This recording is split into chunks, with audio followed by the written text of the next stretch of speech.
Ang masabi sa inyo lahat, kung gusto nyo ng pagbabago, vote PBB Laban this day! Ngayon ang pahin natin, itulong sa ating bayan. Pag pumunta tayo ng ibang kandidato, manloloko na naman ang ibaboto natin, hindi na tayo papayag.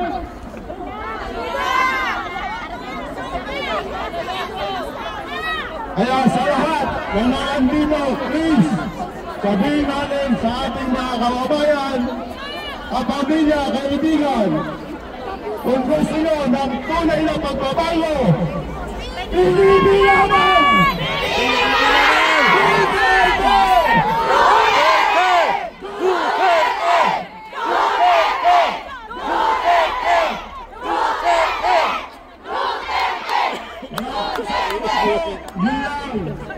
Ang mahihiling ko sa inyo. Salamat ng marami po. Salamat. Uupuin tayo sa lamig. Awitin natin po si Manuel. Si Rita nasaan po? Mahina sa akin. I would like to acknowledge si Rita. Wala. Sige na yun. Kanta ka na. Kakantahin din na kayo yung favorite song ni Tatay Digong. Okay? After ko na yun, kung sino magsalita. Okay?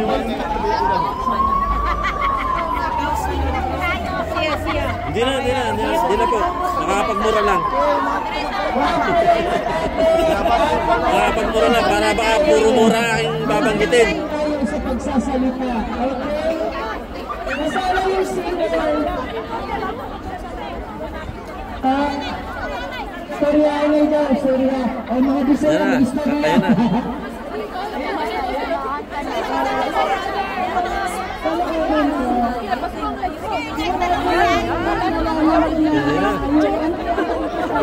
Pag napanood ng aking kapitbahay pala. Hindi po talaga ako umiyak, pero Nakalive niya ka natin. Natatapos kailangan ng aking dismiss ng kaso noong nakaraang panahon. sa bansa natin. Hindi naman sa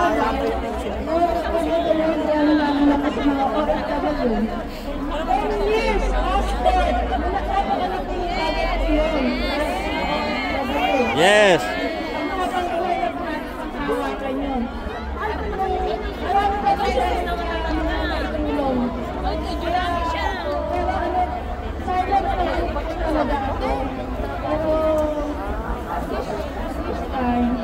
Kailangan ko mag-voice out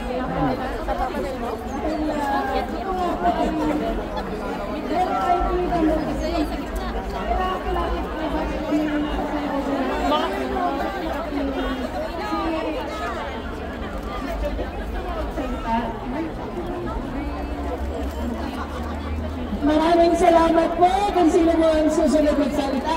Si Kuya ang ating bigyan.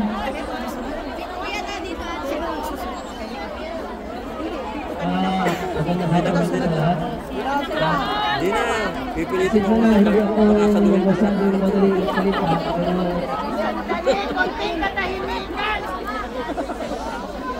Kasi nandito lang tayo dito.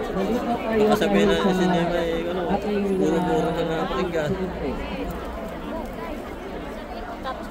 Sabi niya dapat nung bago sa nagkampin, why am I here? Why am I here? That's the first question he asked the Filipino people. Why am I here?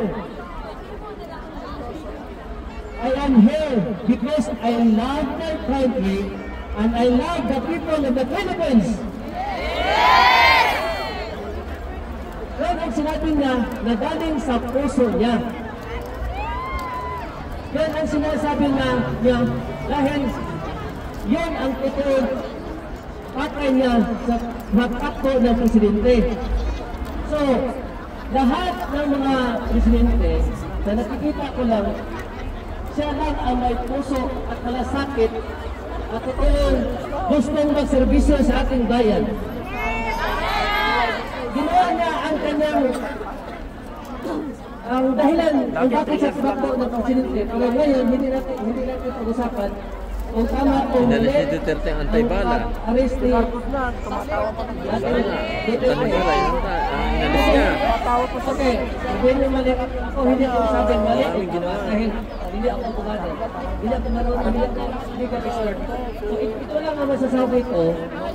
Dapat niya dahil ginawa niya ang dapat niyang gawin para sa ating bansa. Oo. Ginawa niya Hindi niya tinulungan. gawin para sa ating bansa. Gusto niya bigyan ng magandang buhay ang mga Pilipino. Yan ang dahilan kung bakit sa Dami nasing host. Marami yung nasing host. Ang bakit na nangyari kay Duterte Marami sininghot at yun. saka yung impending impeachment trial na anak niya si Duterte. Sabi, tuloy-tuloy lang sila. Basta tuloy lang kami. Hindi coincidence yun. Tandaan nyo, hindi coincidence yun. So, isa lang yun. Isa lang yun sa mga bagay na parang preparasyon sa darating pang panahon. Sa darating pang mga taon. Dito mo yung So, pagsisinyo. Wala gumagamit ng marami na opinion ko, kaya dapat ay maingat Sabi mo yung pulis yun. yung pagka-arista ni Duterte at saka yung Ganun na kami pamilya. impeachment trial ni Sara, related yun. So, sa darating na eleksyon, tandaan nyo kung ano ang dapat. Make mo yung kaso. So, okay. So, ito lang sabihin ko sa'yo, ang puso ng ay nasa Pilipinas. Lahat ako nagservisyo sa bayan. Maraming salamat! Salamat po kayo. Duterte! Duterte! Duterte! Duterte! Duterte! Duterte! Duterte! Maraming salamat, brother. Ito po ay mayor rally natin. Mga natin haluan ng ating kampanya. So, susunod, mag-ano tayo ng rally ng campaign. Okay? Salamat, brother. Salamat. Tawagin ko muna si Grace Porras. Andito na po si Grace.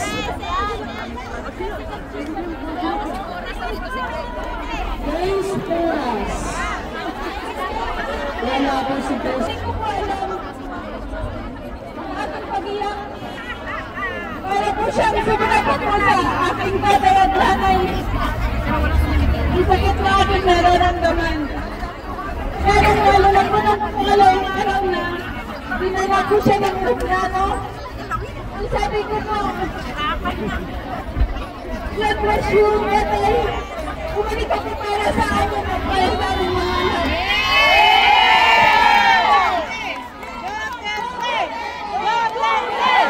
Duterte!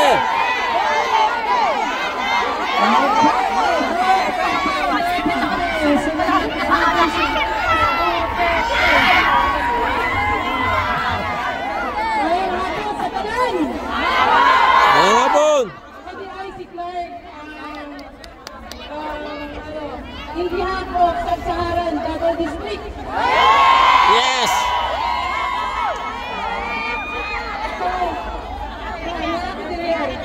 Nandito po ako para magsalita ako ng gano'ng kabait si Tatay. Si Tatay po ay boss ng papa ko. Kung kilala niyo po, Boy Alces sa Davao po. Si Boy Alces po ay isa sa mga pulis ni Tatay Digo. Nandun po sa mga dito. Isa po yung sa tinawag dun sa cardcom dahil po dun sa DPS. Sasabihin ko po sa inyo, hindi po totoo yun na pumapatay po si Digong para lang po siya kung gusto niya lang. Pinapatay po nila yun dahil Nanlaban. tao na sincere yung love niya para sa mga Pilipino. Si Digong po ay simpleng tao. Nagdadrive po yan sa gabi ng taxi. Para lang ihatid, titingnan niya kung gaano na peaceful ang Davao po dito. At tayo sa lab na po, yung mga Pinoy, hindi niya lang in-exclude, hindi na lang sa Davao, gusto niya sa buong Pilipinas. Kaya kahit kami na taga-Davao na ayaw namin na i-share sa inyo sa buong Pilipinas at yung kaibigan, iwanag kami kasi alam namin na magiging maayos ang Pilipinas. Pero ang problema, yung mga taong buaya, ayaw na ayos. Ayaw na tahimik. Gusto ng drugs. Kung noon, nanatin si Digong, okay na okay ang Pinas. Naglalakad ka, nagsiselfone, kahit nagsisiklo ka dyan, walang kukuha. Pero ngayon, Nasa loob ka na ng sasakyan. Kukuhanan ka pa ng cellphone. tama po ang taong sinusuportahan nyo.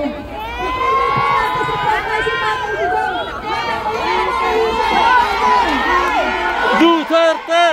Duterte! Duterte! Duterte! Duterte!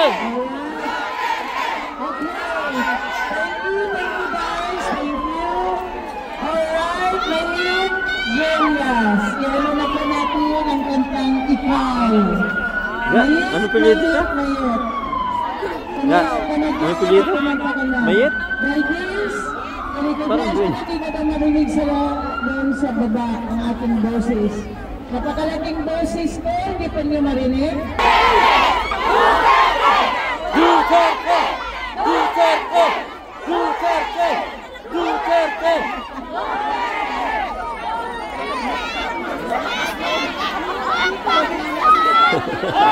Yeah. I-post nyo lahat ito agad para makarating sa sa ICC.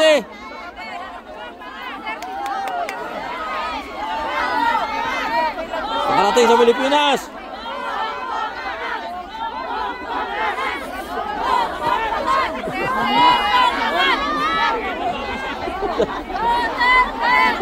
Dapat sabay-sabay na kuya. Yung pagkaw sa bawah. Oh. Ating ano yan.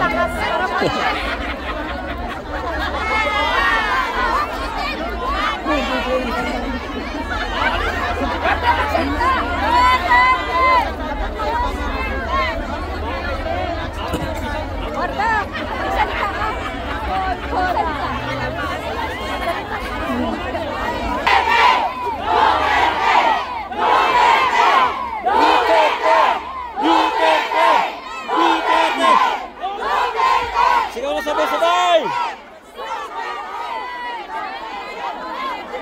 Lahat sumigaw!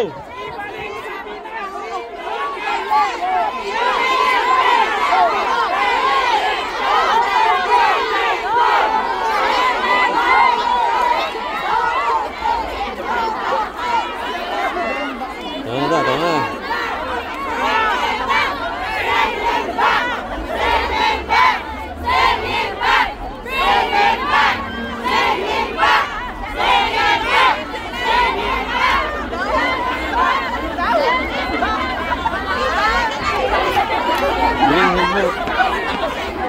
Ibalik daw si Duterte pagka-presidente.